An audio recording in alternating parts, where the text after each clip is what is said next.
Hello everyone. Okay, so I was actually just setting out my next painting, and I thought it might actually be interesting. As I was setting out the supplies, I was like, this might be interesting to some people as to like how I think through the beginning of a painting and how I actually get started and how I lay the groundwork. So because I am one of those people who I want to work very intuitively once I'm laying stuff on the canvas. So if I don't have it figured out and I can just reach for things in the color palette and I can reach for things as I need them, then all of a sudden I find myself going like, oh shoot, I need a white pencil and it's across the room. And then it like kind of breaks up the flow a little bit.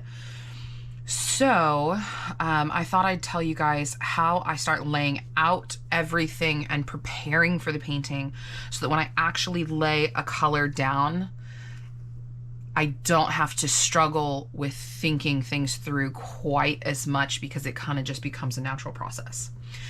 So one kind of, it's not really a hack, but like one thing that really streamlines the process for me is buying sets that I already love all the colors in, because I'll show you kind of the difference.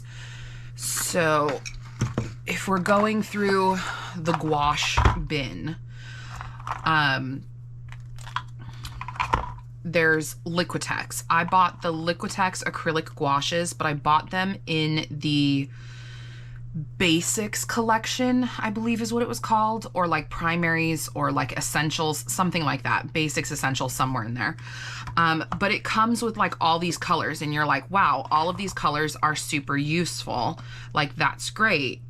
However, like if I did a painting that was just like these colors, you'd be like, yeah, that's a look, you know, because they've mixed in their primaries and their secondaries and basically given you all of the colors of the rainbow. And so you can pull together some things that just would not necessarily create a striking, you know, color scheme.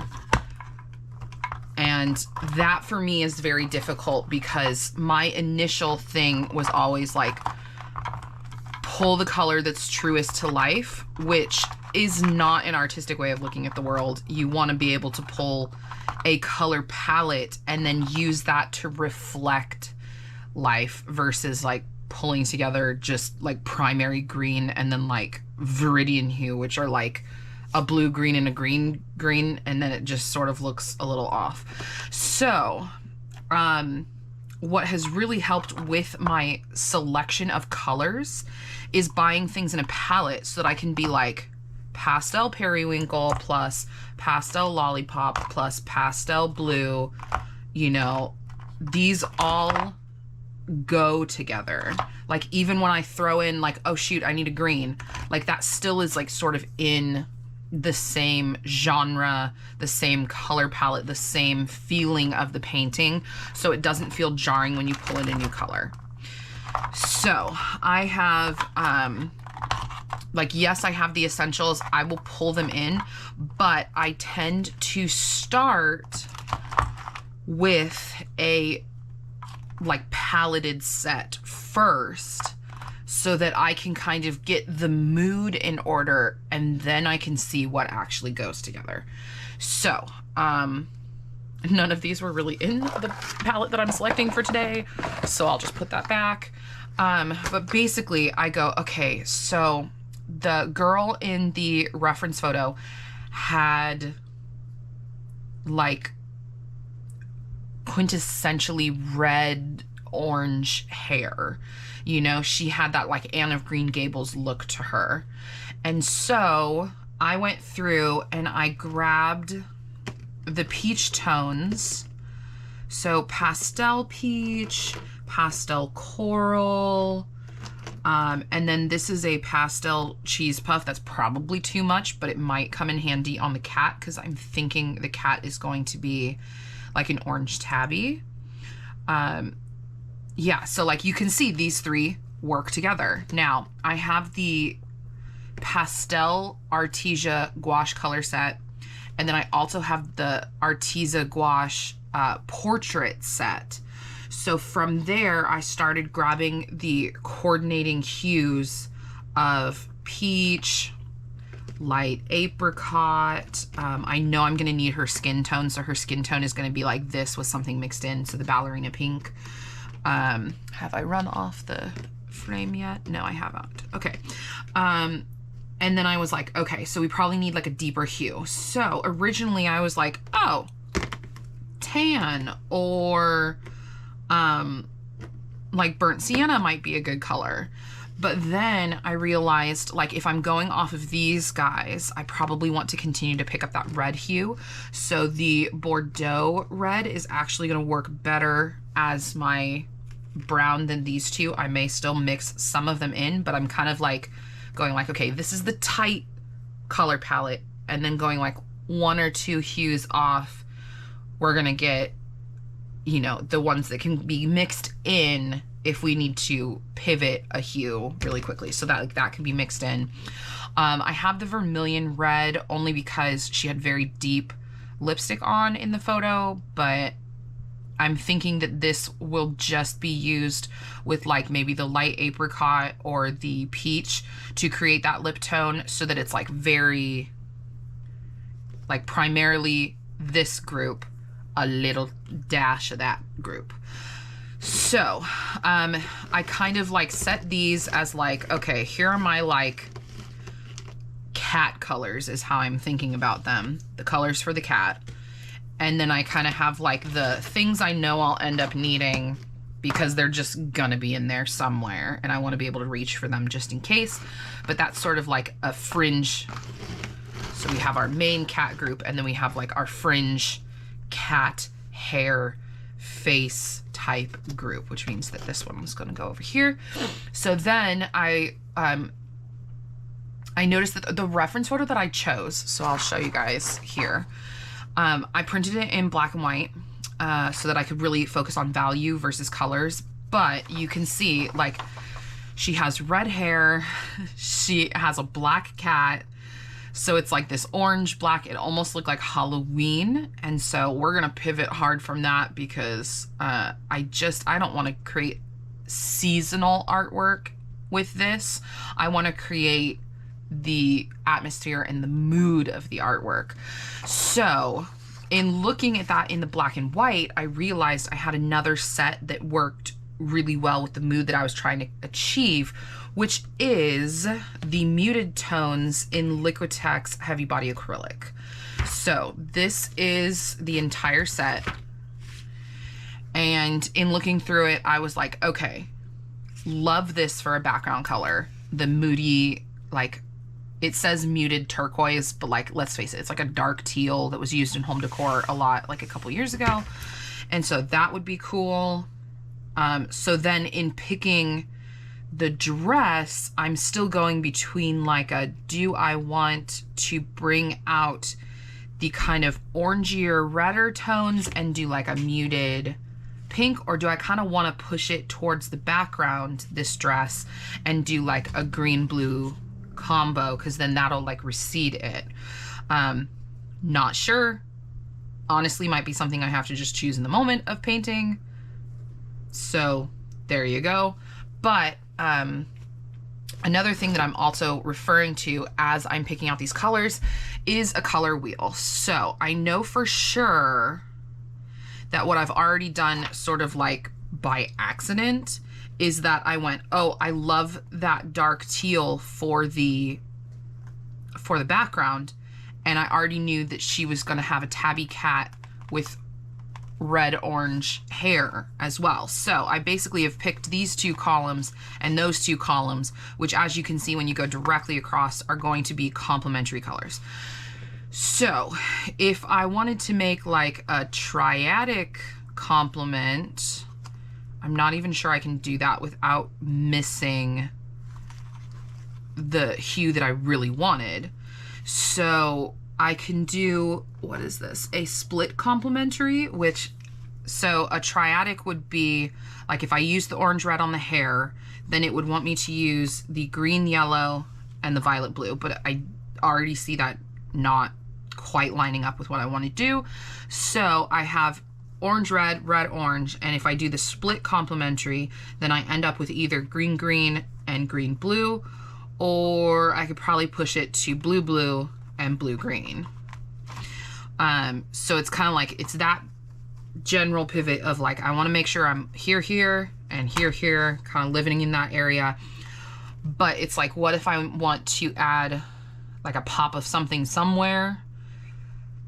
Then I would kind of like refer to this to make sure that I'm not whacking my color palette too far to one side. That was my dog.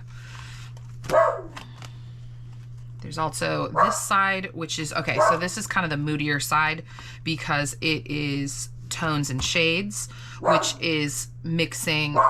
Darcy, no thank you. No thank you. So this is the side of the color wheel that is using tones and shades, which tones is mixing with, let me make sure I got this right. Tones is mixing with gray, shades is mixing with black. And so this will create the moodier color palette. Now on this side is the tints, which is basically any of those same shades mixed with white. So if I then have, you know, flipped it over and I'm looking on this side, if I'm still going orange, red, red, orange, and blue, green, green, blue, then I can see all of the different kind of, like, here is where skin tone is gonna live. Here is where my highlights on dress and background are gonna live at this base. Yeah, and then you can see too, if I want a very like rosy cheeks or rosy lips, then what I'm gonna wanna do is do the skin color here and then do a very close complementary color of like something in this family right here. So we've taken that, we've referred to that, we've looked through it, we've gone like, okay, I think that'll work, because you just don't want to choose something that's gonna like completely clash. And it can also help you with mixing, because as you kind of like steer a color one way or the other, you can see very clearly on the color wheel, like if you start here and you're like, oh, I want it to be moodier, then you can start like mixing in some black and you realize it's going to end up somewhere in here. So that's something that I'll reference just as I go, just to make sure that I'm not creating anything that's like super clashy.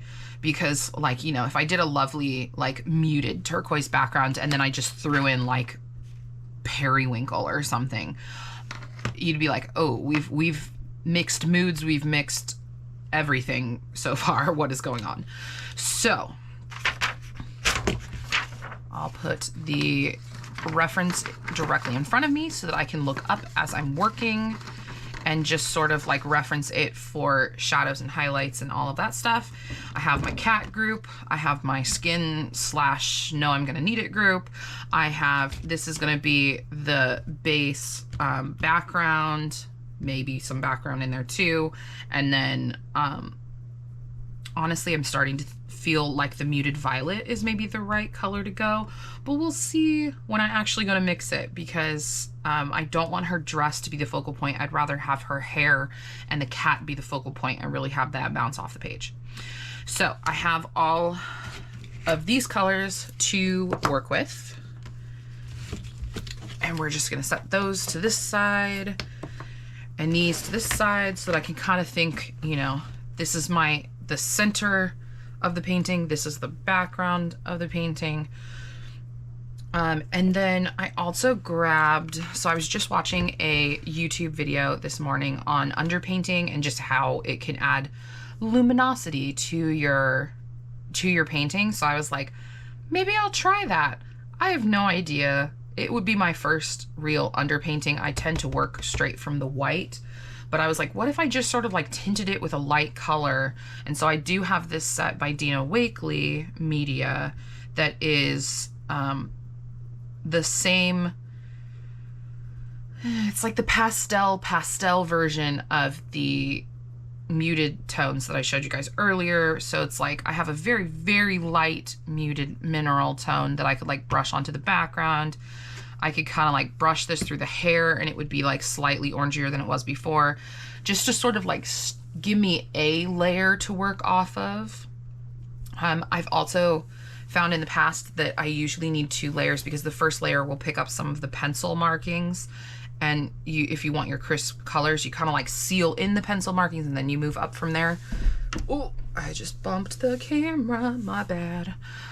So I may start with an underpainting on this just to see what happens, but I don't think this is really essential to the painting. I think this is more just for my own curiosity. So I have those to the side. These are really cool for mixed media too, because they have a tip that you can literally just go straight onto the canvas with. So which one is this? This is the apricot. So you can kind of like just start gently squeezing and then just sort of like rub it in.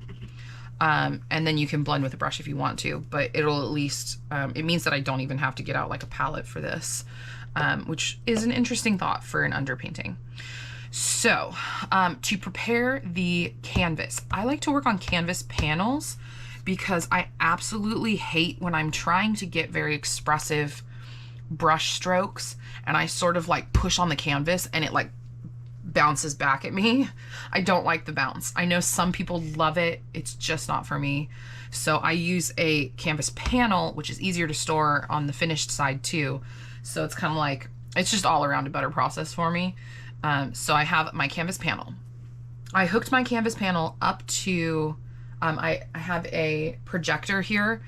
And so I used a projector just to get the very basic structure. Like, honestly, a lot of this too was like, as I was getting the basic structure of like, okay, I want to make sure her nose is the right shape.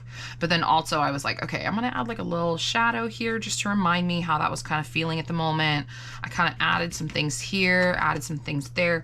So it's very much a fusion of painting in the basic structure, but then also like, I do like these little circle shapes for highlights that I know I'm gonna need to remember are there. But then I also like do some basic like scribbling marks just because it should never just be tracing, because then we're not artists, you know? Then we're just tracing a reference. I'm also seeing that I missed a line like right there and it was driving me crazy. Yeah, so like the point is not to just copy this image, it's to express our own take on this image. So I was trying very hard not to just trace, because that's not the ideal. We want to be expressive. So I allow myself to kind of go rogue and get some of these scratchy marks and things in there. Like you can see too, I also abbreviated the braid. I literally just went, it's a braid. Yeah, because then I'm not taking directly from the picture. I'm just taking the building blocks from the picture. So, a habit for me too is to start on the background and just put down color, because I just like knowing that like one section is in there and done. But I think if I'm doing the underpainting this time with those light colors, I may start from the middle and work my way out, which is the traditional way I found of doing it. A lot of people paint their entire focal point and then they outline with the background to keep it crisp. I tend to use, knowing that I like to put the background in first just to cover some space, I tend to use things that are like straight from the bottle and not too heavily mixed, because then if I do need to go back and like, oh, I missed her hair by a mile and it like ended up streaking across the page, then I can go in with the acrylic and straight from the tube just retouch that piece. So let's start with underpainting, which is new to me.